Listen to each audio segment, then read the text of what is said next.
Soybean তেলের বাজার অস্থিরতা কাটাতে কঠোর প্রশাসন। চট্টগ্রাম বাজারে সয়াবিন তেলের অস্থিরতা কাটাতে হার্ড লাইনে চট্টগ্রাম সিটি কর্পোরেশন ও জেলা প্রশাসন। বেঁধে দেওয়া দরে ভোজ্য তেল বিক্রি নিশ্চিত করতে সরাসরি বাজার মনিটরিংয়ে নেমেছেন সিটি মেয়র ও জেলা প্রশাসক। কোনো ব্যবসায়ী সিদ্ধান্ত অমান্য করলে জেল জরিমানার হুঁশিয়ারি দিয়েছে জেলা প্রশাসক। তারপরও ভোগান্তি কাটছে না ভোক্তাদের। তেলই নাই বাজারে, এই জায়গার দাম নির্ধারণ করে কি হবে বলেন? বাজারে তেল থাকলে দাম নির্ধারণ করা যায় কম বেশি। এখন বাজারে তেলই নাই, দাম বাড়তি থাকলেই কি কম থাকলেই কি? ভোজ্য তেলের এই সংকট চলে আসছে প্রায় 2 মাস ধরে। খাতুনগঞ্জের ব্যবসায়ীদের সঙ্গে কয়েক দফা বৈঠক করে রমজান মাসে সয়াবিন তেল সহ নিত্য প্রয়োজনীয় ভোগ্যপণ্যের দাম স্থিতিশীল রাখতে প্রয়োজনীয় ব্যবস্থা গ্রহণের অনুরোধ জানান জেলা প্রশাসক ফরিদা খানম। কিন্তু দেখা গেছে রমজানে ছোলা, খেজুর, পেঁয়াজ সহ অন্যান্য নিত্য প্রয়োজনীয় জিনিসপত্রের দাম নাগালের মধ্যে থাকলেও সয়াবিন তেলের বাজারে চলছে অস্থিরতা। জেলা প্রশাসক ও ভোক্তা অধিকার মনিটরিং টিম বিভিন্ন বাজারে দফায় দফায় অভিযান চালালেও তাতে খুব একটা পরিবর্তন আসেনি। শেষ পর্যন্ত চট্টগ্রাম সিটি কর্পোরেশনের মেয়র ডাক্তার শাহাদাত হোসেন ও জেলা প্রশাসক ফরিদা খানম একসঙ্গে খাতুনগঞ্জ বাজার পরিস্থিতি তদারকিতে যান। সেখানেও বিভিন্ন দোকানে খবর নিয়ে ভোজ্য তেলের সংকটের চিত্র দেখতে পান। মঙ্গলবার নিত্য প্রয়োজনীয় পণ্যের বাজার পরিস্থিতি নিয়ে সার্কিট হাউসে মত বিনিময় সভার আয়োজন করে জেলা প্রশাসন।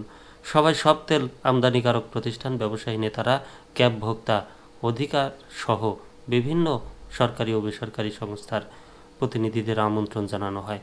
কিন্তু দেখা গেছে অধিকাংশ আমদানিকারক প্রতিষ্ঠানই সেখানে অনুপস্থিত ছিলেন।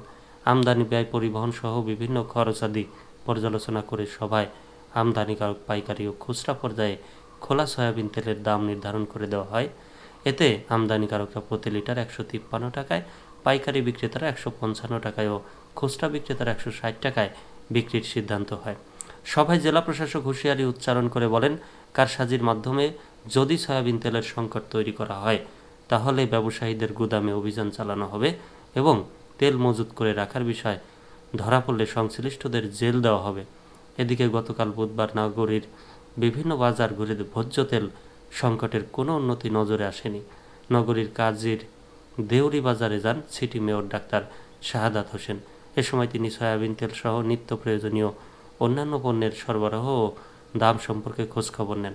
নির্ধারিত মূল্যের বেশি দামে খোলা ভোজ্য তেল বিক্রি বা মজুতদারি করে বাজার অস্থিতিশীল করার চেষ্টা করলে প্রশাসন কঠোর আইনানুগ ব্যবস্থা নেবে বলেও জানান তিনি।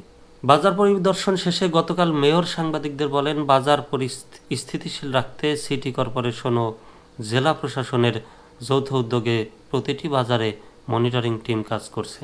তিনি বলেন, জনগণ এখন অনেক সচেতন, তারা অন্যায়ভাবে বেশি দামে তেল কিনবে না।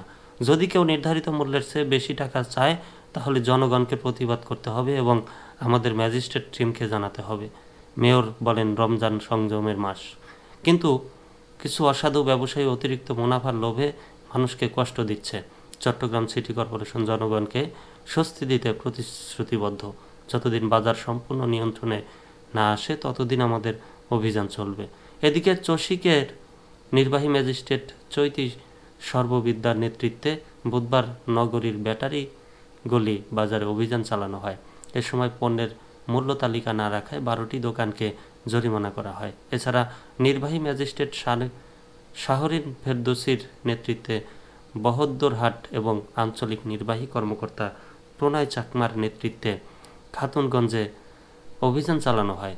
এছাড়া জেলা প্রশাসনের বাজার monitoring task force Chawkbazar, Boropul বাজার, পাহাড়তলির বাজার এবং পুরাতন পোর্ট বাজারে মোবাইল কোর্ট পরিচালনা করে।